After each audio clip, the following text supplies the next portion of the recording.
never thought I would be here talking about Clash of Clans ever again. I thought that once Supercell struck down my channel, there was nothing else to say, nothing else to do. But of course, now they're targeting other creators, the least I can do is speak up.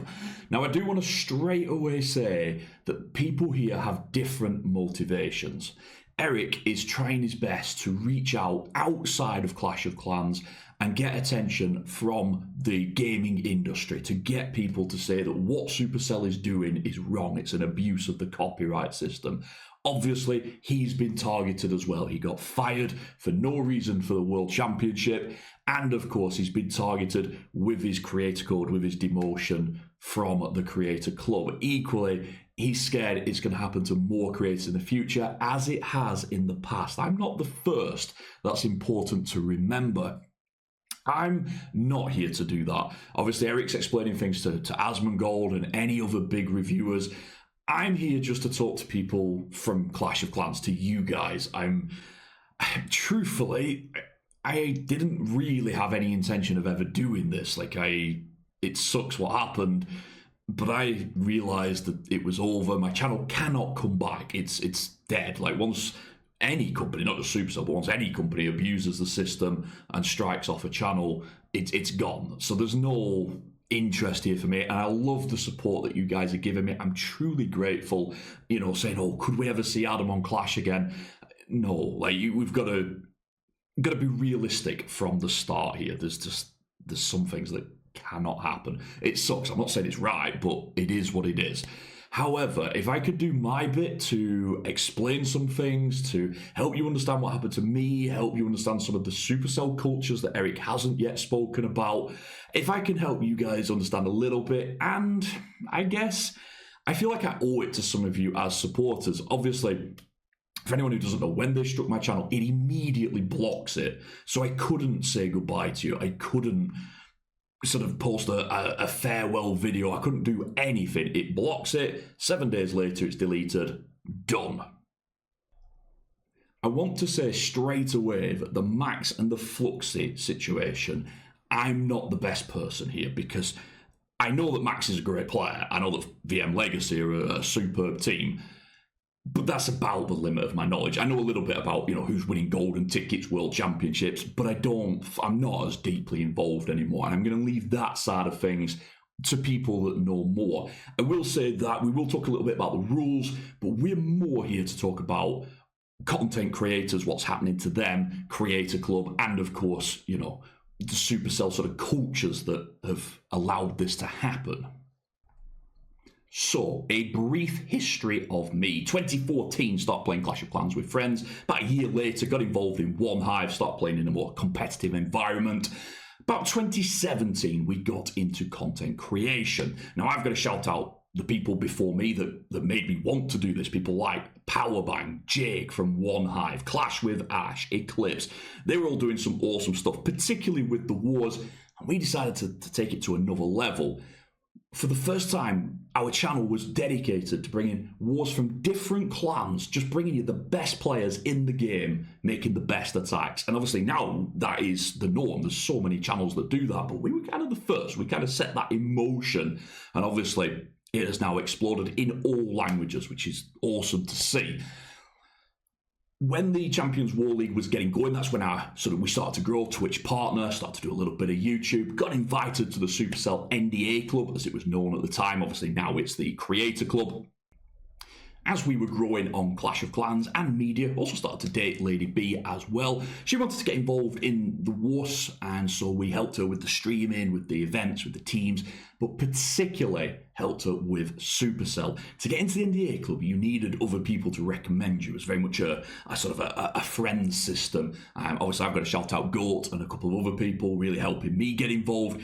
But for Lady B, obviously, I was pushing Supercell at every opportunity that I could, really sort of say, look at this channel, look at what she's doing. And a couple of months later, she was also invited into the NDA Club. I then had to break up with Lady B, and I say had to because I didn't really want to. She was bullying and attacking and harassing a lot of the people around me, and it it just got too much. I know I'm going to get some DMs about this straight away. We'll say, Adam, you should have done it a long time ago. Maybe. I accept that. And I've apologised to various people about this.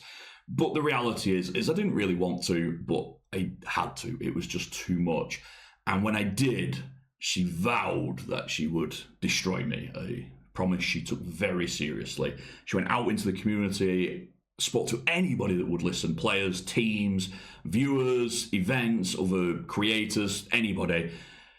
But the truth is, I think it didn't go very well. I think most of them realised that, even the things she was saying, I mean, she was faking screenshots out of context stuff. And I think most of them spotted it straight away. A few successes, perhaps, but even those, quickly afterwards, they realised that they'd been misled.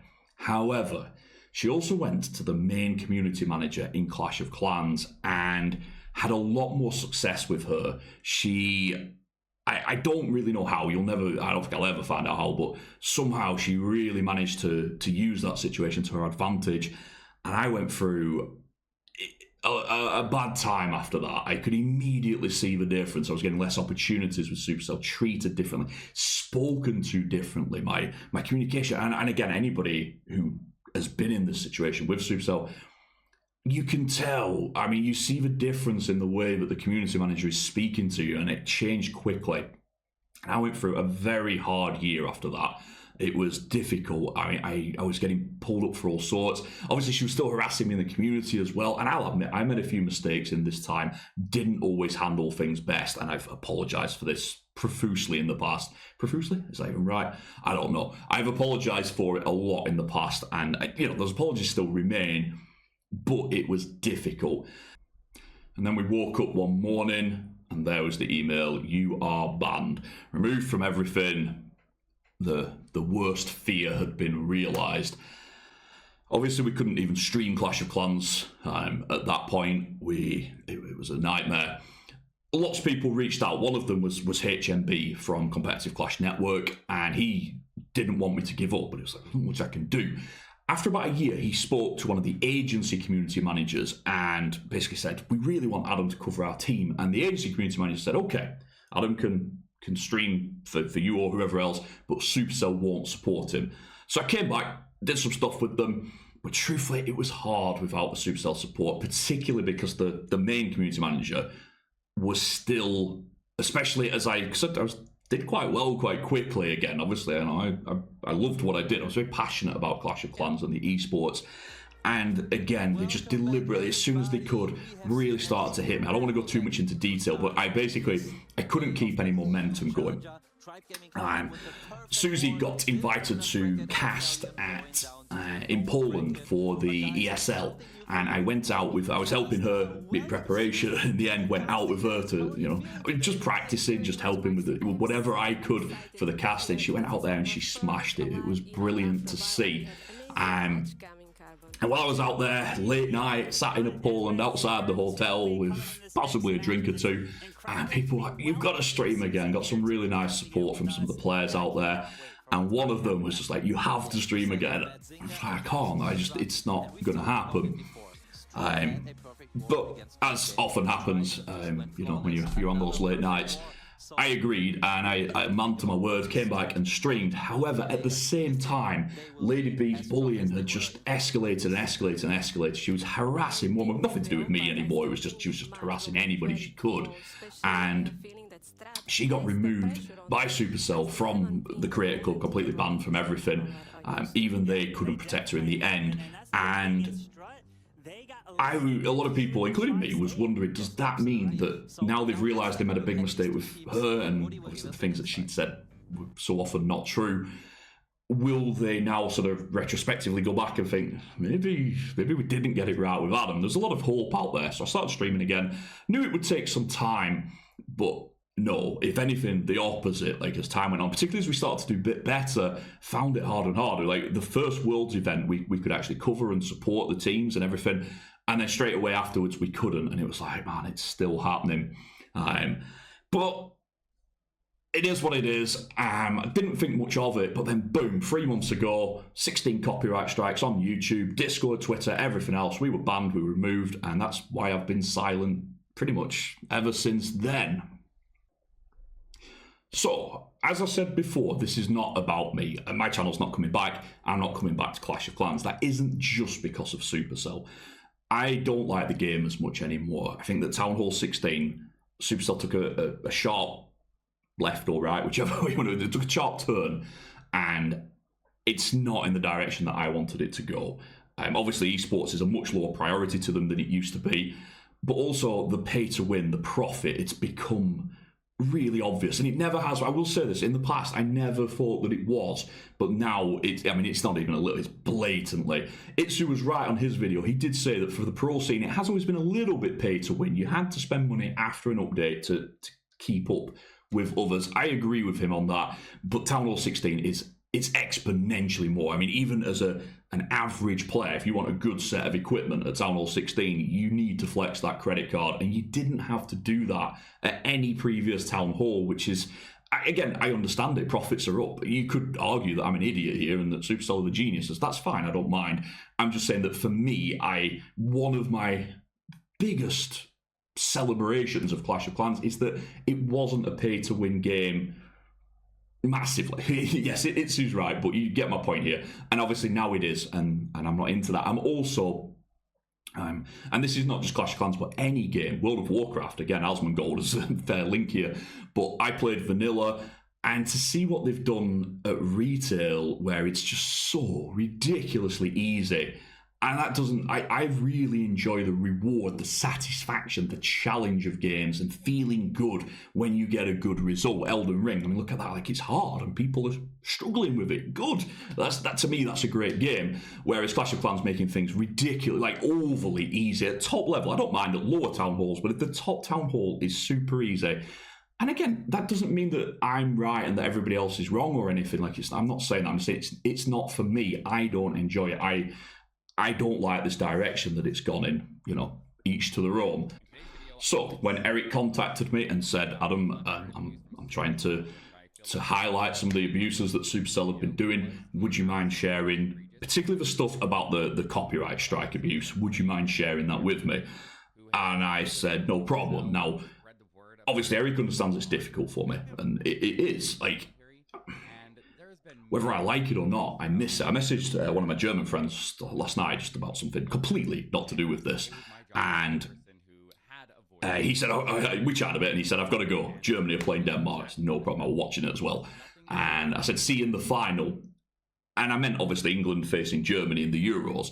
He immediately replied, oh, are you coming to Worlds? Because obviously he's got a golden ticket, so he's going to be at Worlds. And I was just like, it was horrible. It was like, just, not that I am going to Worlds, but obviously I want to. I would love to sit out there hanging out with Eric and Lex and Carbon and Judo and, the creators, but also the players as well. Meet some of the players that I have met before, meet some new ones that obviously will be there that I haven't met. Like, you have some really good times at these live events. It's awesome, and all the flashbacks of the memories of other events and what could happen at this one. Even just seeing them on the stage, just the live events, seeing the very best players doing the very best things. I mean, I still remember Town Hall 12, Hugo Stiglitz, that recovery he did. Oh my God. I still remember being out there, even just in Poland, even as a spectator, just sat there in Poland and watching that Strut fight back. And when they went on to get their golden ticket, man, and you can tell now I'm getting passionate, and I shouldn't be. I said I would on this video. I'm deliberately trying to not put much emotion into it, but it's hard. I have some very good memories, and of course I would like more. But this isn't why we're here. We are here because we wanted to explain a few things. That's the goal of this video, so let's try and do that. So quickly, let's answer some Asmongold stuff. Asmon doesn't understand Clash of Clans. Of course he doesn't. Why would he? He doesn't play. And obviously, even some of the Clash of Clans don't understand the media side of it. So very quickly, 16 copyright strikes against the most recent 16 videos on the channel. There's no pattern, no targeting in terms of which videos. They're all targeted. They just struck them based on the fact that they've got Clash of Clans in them. Are one or two of them re-uploads with my own commentary over them? Yes. Is that a problem? No, we were encouraged to do that by Supercell. And again, if any of the things that I did in those 16 videos were actually strikeable, then every channel on Clash is going to disappear. Because Judo's got wars on his channel, Eric, obviously, Lex, Susie, they're the obvious ones to do wars all the time. But Itsu, Carbon, Bash has put wars on his channel, Galadon's got wars on his channel. Like, literally, the entire community would be gone. So, quite simply, it was targeted against Time2Clash, against me. The videos themselves, like I said, nothing in there at all that's, you know, unique or bad even. It's not like those videos were slandering Supercell or anything like that. I mean, to be honest with you, they're all purely attacks. We don't even talk about meta or anything, or even sort of minor things in there. So, like, there's nothing. It is purely, like, they wanted to hit me. And particularly because they targeted my Twitter, my Twitch, my TikTok, you know, they went for all of them. And Asmongold brought up, it would take quite a few people to do that. I don't think he understands Supercell in that sense. Community managers, perhaps more than in other companies, but they are very powerful. It's quite a senior position at Supercell to be a community manager. And because of that, they're actually quite powerful and could do quite a lot quite independently as well. So, again, I don't know. I don't work at Supercell. I'm very careful to point out what's fact and what's speculation, but this is speculation. But I could easily imagine a community manager could just get on the computer, send an email to the law firm saying, strike down this channel, and then the law firm goes, look, the law firm's never going to question it. Let's be honest, if they know if they can do it, they will. They get paid to do it. They're on retainer. Like, it's Supercell's regular law firm. And could one community manager do it? Quite easily, I would say. Now, does that community manager then have to answer to other community managers? Yes, we'll talk more about that soon. But yeah, maybe, but easily one could make it happen. So how does this happen? Supercell is not just a name, it's a methodology, it's a way of working. In a normal firm, let's say you work for McDonald's, let's say you abuse customers. Your team leader will get involved, probably report it to a manager, and if you carry on, the manager will fire you, discipline you, and then fire you. They'll have a procedure to follow. Simple. Supercell works by literally having cells of people without direct supervision. They are a team, they have objectives and goals and deadlines, but they don't have direct managers. And the idea is that the positive is that these people will work better because they don't have a manager breathing down the neck. They don't have the pressure, the micromanagers, and all the negative things that we associate with the bad boss. And obviously, there's some logic to it. It must work. That's why they do it. But there is a downside to this, and the downside is when something goes wrong, as has been happening here, not just recently, but for years. If a community manager was doing something wrong at Supercell, how would it get flagged? And they have something called peer review. So basically, all the community managers share a chat room on Slack or whatever they are using. And if they want to do something, particularly if they want support from their colleagues, they will put it in that room. The thing is, they decide what they put in, which means they always get the outcome that they want. So if, for example, they say, I am going to strike down Time2Clash's channel, they'll then put a bunch of evidences in that support what they're doing without ever putting the other side in. So, for example, think about a courtroom. You have prosecution and defense. It's Supercell, you only ever have one side of it. And it's done on a trust-based system. They assume that when a peer review is made, that everything will get put in there. You can see how this could be abused. I don't need to explain it to you. It's pretty obvious. And this happens, unfortunately, a lot. And because Supercell is such a positive place as well, like, it's all about positivity. You're only allowed to say positive things. Even if you can give feedback, it's got to be done in a very positive, very set way that you have to do it. You couldn't have somebody critically challenge something. That is just not how Supercell operate at any level. I'm not about within the business or within the community, within the creators. That's just not, you don't do that. And because of that, even if somebody at Supercell suspected that a community manager was abusing their position, it would never go anywhere. It's awful to say, but they don't have that kind of structure. They just don't have that kind of protection, I guess. And obviously this is what's led to what's happened to me. Not just me. And I think, I'm surprised Eric hasn't mentioned this, but if you remember Jake from One Hive, one community manager was a big problem for Jake from One Hive. Jake was, obviously, for anyone that doesn't know, Jake was, before my time, he was very anti-cheating. He hated, because back in the days, Clash of Clans had a lot more cheating. It was rampant. And Jake was really against it and stood up against it a lot. But obviously Supercell, or this community manager, didn't agree with him. They didn't share his point of view on the anti-cheating, the stance that he took. And because of that, he never was able to work properly with Supercell. They really hated him and chastised him for it. Powerbang got caught cheating. He didn't get caught cheating, let me word that correctly. Powerbang had a cheat in his clan when he was barely playing. Like, how the hell is Powerbang meant to know that? And they just treated him completely differently afterwards. They removed all his content from in-game, stopped supporting him, and it was just like crazy. And again, one community manager that did all this.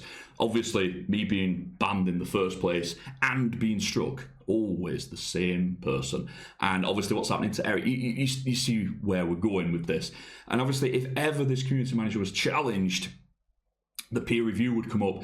And particularly with me, because obviously this has been going on for, more than 4 years now. I was checking the date. More than 4 years now, I have never been able to even just put anything up there to defend myself, to even explain anything. It's such a protected system. They are guaranteed to get the outcomes that they want, and therefore the system doesn't really, it doesn't work at all. And it's a positive and a negative as well, in terms of they can not only punish a creator like they did with me, they can not only, unfairly treat a creator, but they can do it the other way as well, where they can unfairly benefit a creator in this example. So that Lady B, no matter how horrible the things she did in the community, and bear in mind, her bullying predates her working with Supercell. Like, she was attacking people for years. And particularly when she started working with Supercell, her harassment escalated. And it was never called out because the community manager in question would just hide and bury the evidence, would just keep it down, and nobody questioned. There's nobody there to question. There's no manager. There's nobody there to question it. And that's how a lot of this happens. And I hope you guys understand that a little bit more now. Because I know there's some people sat there thinking there's no way one community manager could get away with doing all this stuff. But the system kind of allows them to. And that's why. Now, it's really important to me when I make a video that I'm always honest, and I always try and show two sides to a story. This community manager is incredibly positive. I'm going to regret saying this. It'll probably be used against me. I actually don't dislike her. She is, and anybody who's met her will know this, she's infectious with how positive and enthusiastic she is about Clash of Clans. It's whenever you have a chat with her afterwards, you're always like, man, I'm going to go and do this and this and this. She spreads that in a really good way. Like, the truth is, like I said, it's not that I dislike her. I've reached out to her a couple of times, even after the ban and stuff, particularly after she couldn't protect Lady B anymore, hoping that maybe there was a way to fix things, to make things better. And I do understand she has a lot of positives. Quite frankly, esports is a good example of it. Her pushing esports is a lot of the reason that Clash of Clans has an esports. For example, now she's less interested in esports, and so Clash of Clans is less of interest in esports. It's that simple. It really isn't complicated. And she has a lot of positives. However, her personal vendettas, her personal judgments, her personal friendships even. What was it Itsu called it? Special treatment. Let's talk a little bit about that then. So I've seen a lot of the comments and people are hating on Fluxy. Don't. Just don't. He is currently for sure. It's not that people are wrong about it. Obviously, he has friends at Supercell, particularly this one community manager, but others as well. And he's able to do things that other people aren't as a creator and as a team captain. Is it fair? No, absolutely not. But don't target the individual. First of all, he's not the only one. He's not even close to the only one. And you'd all do the same. Let's be honest. As long as I know people have got morals and stuff, but if you could benefit your team by being able to contact Supercell much quicker than other people, of course you'd do it. If you're a content creator and you have the option of streaming your Townhall 8 farming attacks or streaming World Championship qualifiers, you're obviously going to stream World Championship qualifiers because you're going to get more viewers, more growth, more everything. It's just common sense. Now, does it matter that you didn't earn it? No, you don't think like that. And I don't blame. That's not Fluxy's problem. That's not, we don't hate on Fluxy for taking advantage of a broken system. That's just, obviously he's going to do it. And we all would. Like, I don't want anyone to pretend that they wouldn't do it. If they had friends at Supercell that could get them creator codes and access to things, and think about his Championship qualifier stream, he gave away more merch on that stream than anybody I know has ever had. Like, I think he gave away more merch on that stream than Carbon Fin had for his entire Creative Masters series. Like, it was crazy, but don't hate on him, hate on the system that allows that. Like, I guess that's the point of what I'm saying here. Equally, obviously, I mean, I've seen the messages. How he handled Max was terrible, and I truly feel for Max. But at the same time, like, again, he used his connection to be able to achieve something that other people couldn't, but most teams would do that. The problem here is not Fluxy. The problem here is the community manager and the system that allows him to do that. So again, stop hating on him. Equally, I've seen people throwing so much shade out there about the fact that, I mean, obviously he's a young lad. He likes to drink and possibly mess with some other stuff as well and all that kind of stuff. So what? He's a normal young lad. Like, you can't, how people hate him for that, I've no idea. Same with, like, obviously some of his accounts are not originally his and he's broken a few terms of service. Newsflash, so of nearly every pro player. Most pro players have some accounts that aren't theirs. Like Lexnos, and I'm not throwing Lexnos under the bus here, he got given an account years ago when nobody cared where the account origin was from, and then obviously it got banned and people were like, oh my god, Lexnos cheats. It's like, he didn't cheat, he just had an account that wasn't his. And it's the same with Fluxy or anybody else. Like, this is not a new thing.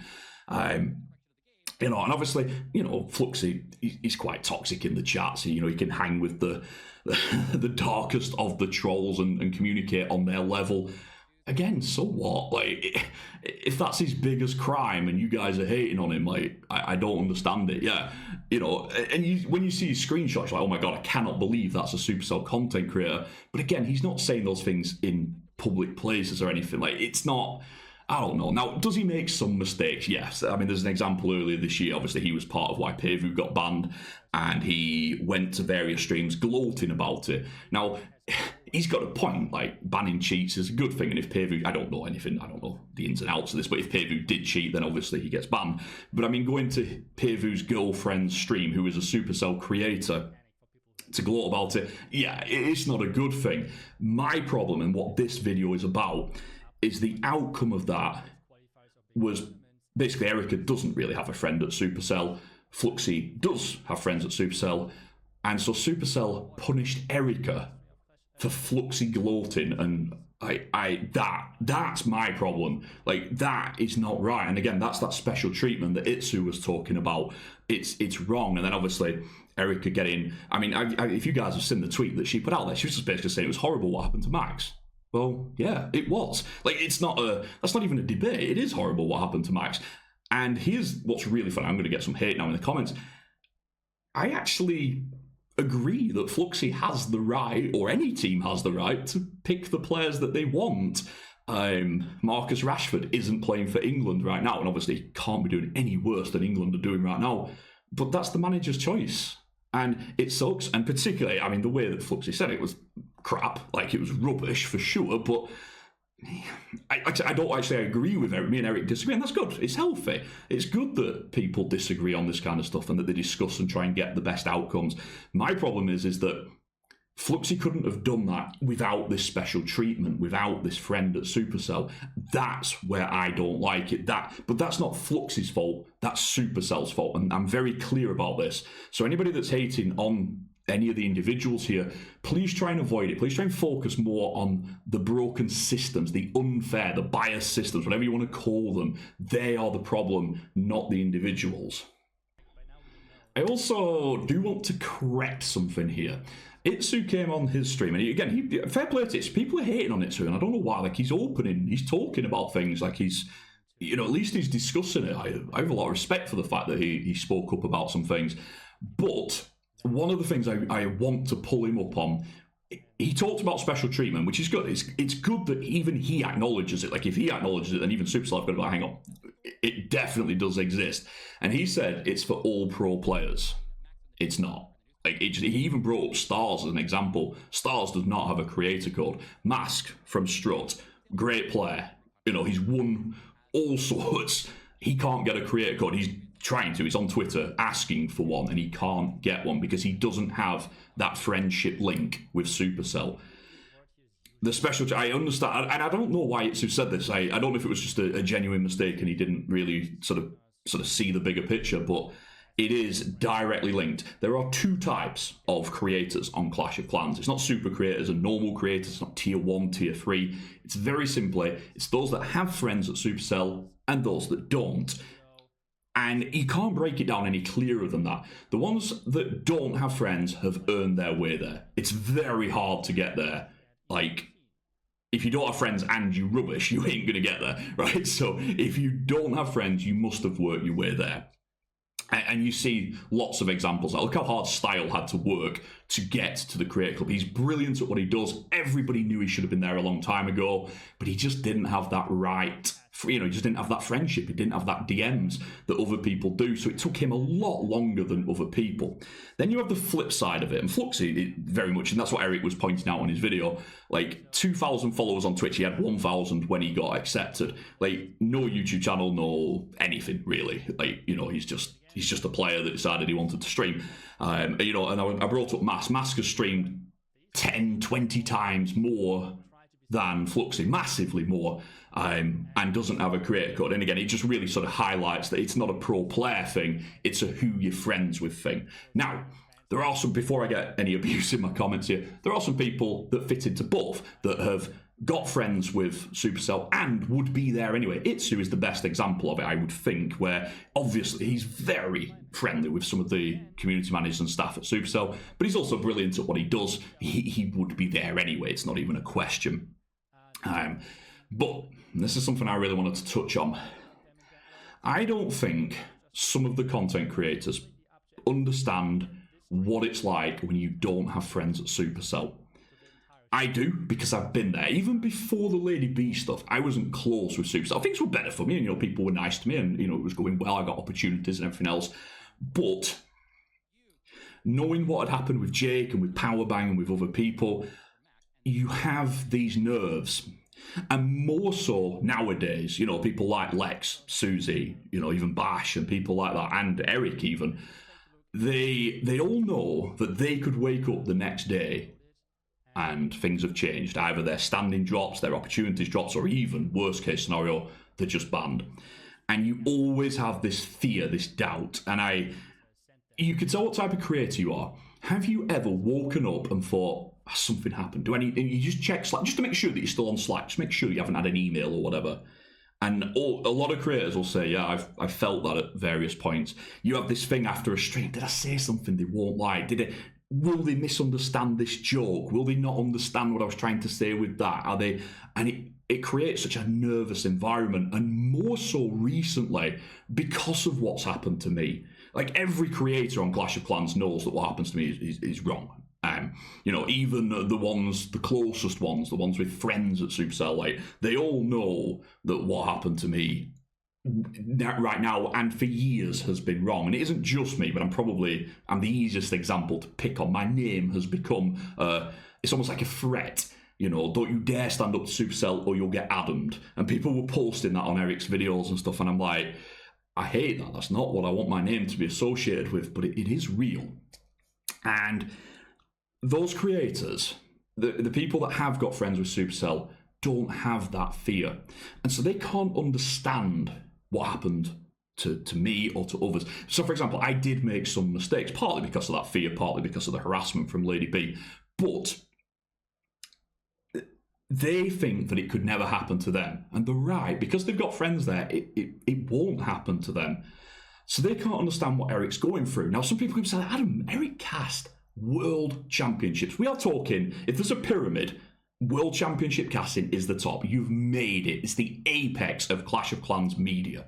Casting World Championships. So Eric's safe, right? No. It's such a bizarre thing. It isn't about your achievements on Clash. It's not about the size of your channel, the quality of your work. I mean, Eric's ticked every one of those boxes, but he still isn't friends with this one community manager. He doesn't have other friends at Supercell to make up for that. Like, he's literally there because he's good at what he does. Which means every day he has fear, an understandable fear, as all creators do, and they might not talk about it because obviously you certainly don't want to attract attention from Supercell on that kind of subject, and so they don't. I'll give you a really easy example. There was a feedback form sent out a few months ago in the Creator Club, and it said, "Please be critically honest with us. We want to improve." And I said, the creator that told me about it, I said, "So you're gonna?" And they just laughed and laughed and laughed. They were like, "Are you serious? Like, not a chance." Every creator I know that doesn't have a friend at Supercell did not give feedback. And that's like, this is not a recent problem. This is a long time thing. And when Supercell abused the copyright strike system, when they, banned me or Eric or anybody else from the Creator Club, of course it creates that fear. Like, that's just, I don't know how they can't understand that mistreating creators is going to create fear in other creators. So when Eric gets, this is what's worse about it. So a community manager, the community manager, messages an agency community manager who messages an ESL member of staff to have a meeting with Eric to tell him that he's fired from World Championship. And to be clear on this, Eric had a contract. He was going to get paid for casting. This isn't a case of replacing, rotating, any of those words. He was fired for no reason given. They mentioned his critique of the meta, which is why he brought it up on the video. But again, because it was Chinese whispers how far it went to him, and because he tried to speak to people at Supercell afterwards to find out what happened, and nobody would speak to him. Yeah, all his fears are realised, because he knows, because I've told him, I'm not hiding from it. Before I was removed, there were signs, and I'll be honest, I didn't always notice them without, hindsight made it a lot clearer, but they started removing me from events. A really good example is I was a CoC Esports admin. Like, I was one of the, there was a team of 4 of us. We were all working really hard there. And we were to promote with Supercell our grand final. Supercell were part of the sponsorship for it, along with AMG, and the final was to be promoted in game. So we made a little chat room. Obviously, we're talking. They wouldn't even have me in the room. It's like, I'm NDA'd. At the time I was an NDA creator, super creator, tier 3 creator, whatever word you want to use. I was like, why would they not?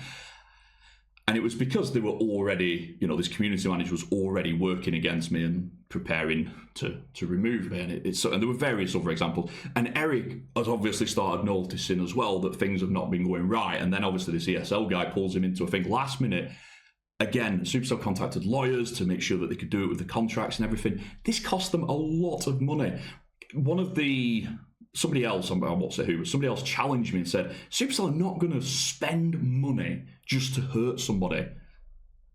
They do. I mean, just again, with the copyright strikes on my channel, paying the lawyers to do that cost them money. They could have told me to delete it, and I would have done, because obviously I don't want to get struck. I wanted the channel. I'd worked hard for it.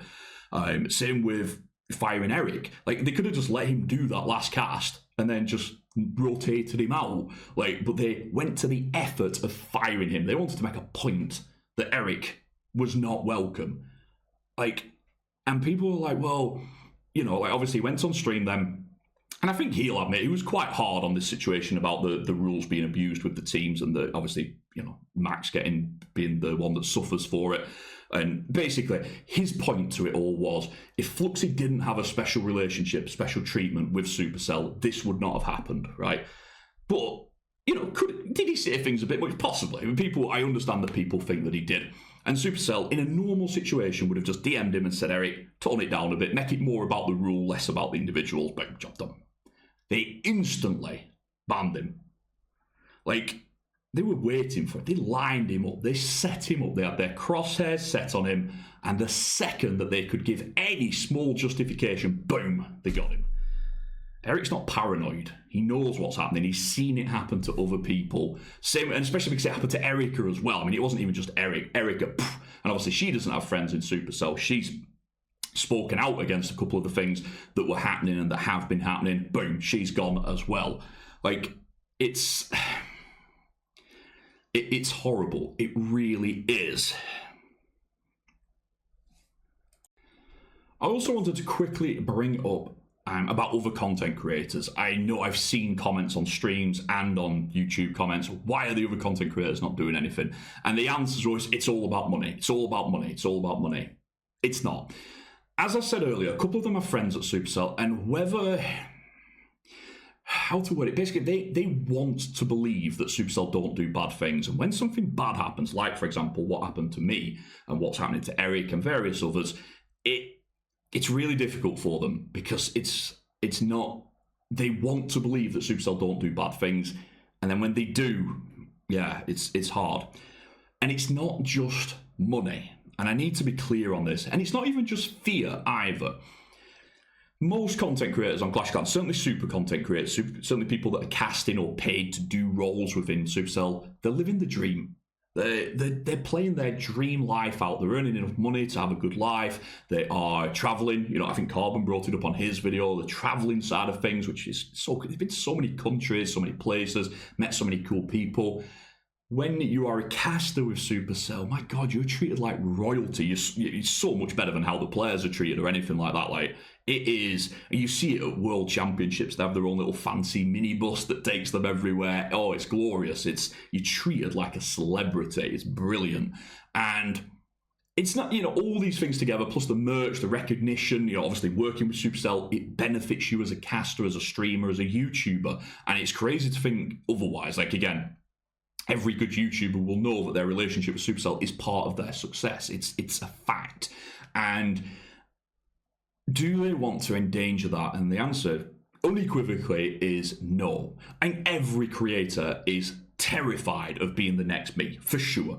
Equally, every creator feels awful about what's happening to Eric. But most creators, even the bigger ones, they have this belief that if they say a word, first of all, it's going to hurt them and it will do nothing. One thing that you'll learn with Supercell is that once they decide something, they are going to do it no matter what. A good example is the bat spell. Darian came out a few months ago and said that the bat spell, you know, they had no idea it was so powerful. I was like, I tested that. I told them unequivocally it was broken. Not just strong, broken. And it wasn't just me. Itsu's I will say this, Itsu always gives feedback. He's always critiquing, particularly on meta issues, because he's very good at it, and others as well. And the bat spell, perhaps more than anything else, was one where we really said, and I do know there was feedback on Root Riders as well. I know several people did try and say these are ridiculous, and obviously 3 nerfs and 9 months later, like, you know what I mean? Like, you're not listened to even on smaller issues relatively to content creation. Like, I say small, it's not smaller. Let me reword that. Even game issues that aren't personal, Supercell don't listen. If they don't want to listen, they ain't going to listen. But with content creation, it's even worse because it's more personal. And so, for example, let's say that a content creator went onto Slack right now, typed in the chat, "What you are doing to Eric is wrong. Please, will somebody address this?" They would not get kicked. This is what happens at Supercell. You never get kicked for giving feedback. It's very clear. They will never do that. You'll get spoken to less. You'll get less opportunities. You'll drop down the pecking order, no matter how hard you've worked, how much you've earned. And it's that simple. It's subtle. And that's why when Asmongold says, we need definite proof, he's never going to get it. Because there isn't any proof. It's probably, most things are not even written down. Do you remember there was a few months ago, this big scandal? I think it was Marvel. I could be wrong on that. I might have to edit this. This might get edited. There was a big scandal because one of the gaming companies had put into their creator contract, you cannot give feedback that is of a negative nature. You cannot compare it to other games. All this stuff was in there. And there was public outcry. I can tell you as a content creator working with Supercell, and I know content creators from other games felt the same. It's like, that might not be in a contract, but it is an unspoken thing in a lot of places. Like, it's not written down, but you still know it. And Supercell, it's very similar there. Like, Itsu's one of the best guys for pointing out, you can give feedback if you structure it well with stats and stuff, particularly about in-game stuff. You can give it, and to a point, he's right.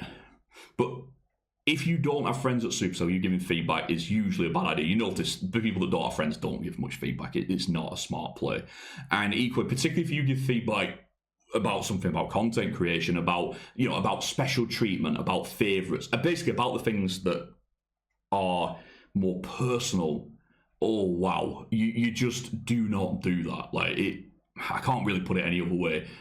And again, you'll never get I say never, you're very unlikely to get instantly removed. You'll just notice that over time your status will drop, and it will have a financial impact on you as a creator. It will hurt your success, hurt your progress, hurt your growth, and potentially have worse consequences. And that's like, and this is the beauty of it, it's also subtle. And obviously, you know, if Asmongold was to watch this video, I can't prove that. It's never written down. Even to this day, I highly doubt there's ever been a message sent out somewhere that says we are going to screw Adam Time2Clash. Like, it's not how it works. It's so, I hate it. It's so toxic. And I think that's one of the things I hope that you're picking up from this video, that it looks glorious being a content creator. And it looks great being a Supercell caster, but it's not. It's a very toxic environment. It breeds paranoia. It creates so many negative things. And I'm going to mention Lady B again, because I was quite harsh about her earlier on. Rightly so. I mean, she's caused more damage to the Clash Clans community than anybody else. But I don't blame her for some of it. I've got to be careful how I word this. Like, she was unwell. She's an extremely insecure person. And this community manager really liked her and just sort of kept giving her everything. It doesn't matter if she didn't earn it, it doesn't matter if she didn't put in work. I mean, she was streaming once a week at best, and she kept giving and giving and giving, kept getting promoted, boosted, supported. And all her negative, all her bullying, all her harassment, all her attacks, everything she was doing wrong, Supercell were working so hard. This one community, I keep saying Supercell, it's not. This one community manager was working so hard to bury it, to protect it. And I say one community manager, obviously she has subordinates, the agency, community managers, she told them to protect her as well. Like, everything was just being hidden for her. And that, imagine that you're not good enough to do something. And obviously she's reading the comments like, what, you know, why are you there when Eric's not? Why are you there in front of other people? Why are you getting all this promotion? And obviously it drove her mad. It really, now I'm not excusing her behaviour, and it's really important that you own your behaviours, even if you're unwell, even if, you know, like me, I was being harassed and I was in a horrible situation and I made mistakes, right? I own that. Like, there's still my mistakes, even if there are circumstances that make it understandable. It still doesn't make it right. And Lady B's a good example of that. Like, she was doing all these horrible things, but she was paranoid. She knew that she wasn't good enough to cast Worlds, but they kept putting her there anyway. She knew that she was doing all these horrible things, and Supercell just kept brushing them on the carpet. It just... The psychological games that they played with her would have been awful. And I'm not saying they did it with bad intentions, but they knew what they were doing and didn't stop it. And have they learned any lessons from that? Absolutely not. This special treatment, basically Lady B was the fluxy side of the specials treatment. She got everything so easy, protected, even when she was doing wrong. Like, it's just...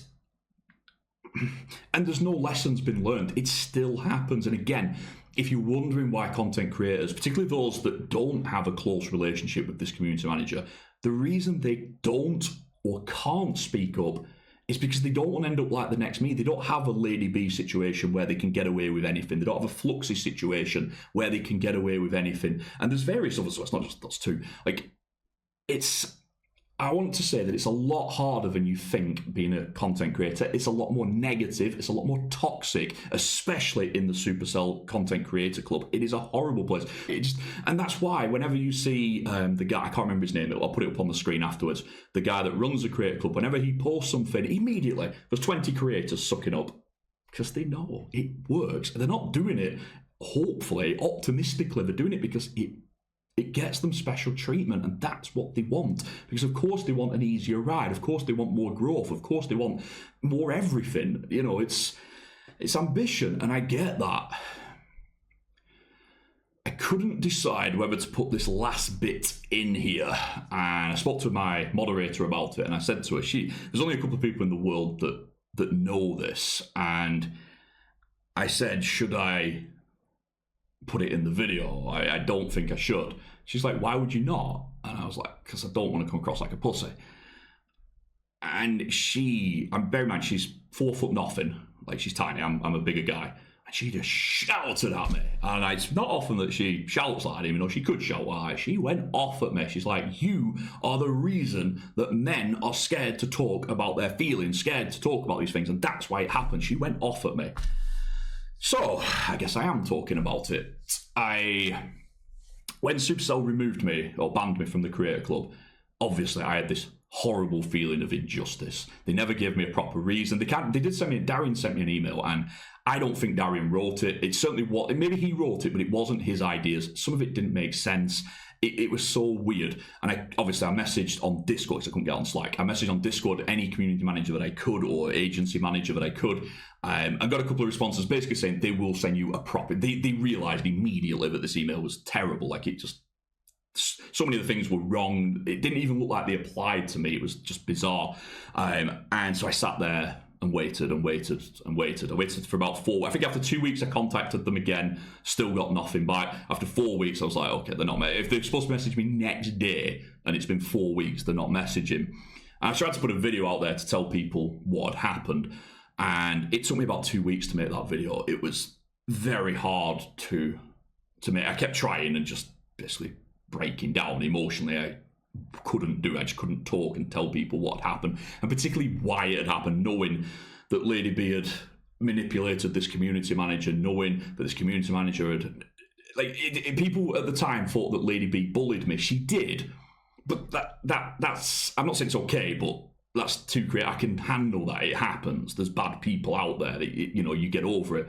But what people didn't really grasp is that this community manager was they were bullying me as well. They were targeting me. They were doing all kinds of horrible things to me. And I'd never had a chance to speak up. I never had a chance to say anything. Like, they removed me. I would have thought that they would have had a meeting with me first, at least got my points of view out there, so that way they could be certain. But again, this peer review and making sure that basically that they know the outcome they're going to get by not gathering the evidence, by not investigating. And anyway, so it took me a while, but I put the video out there.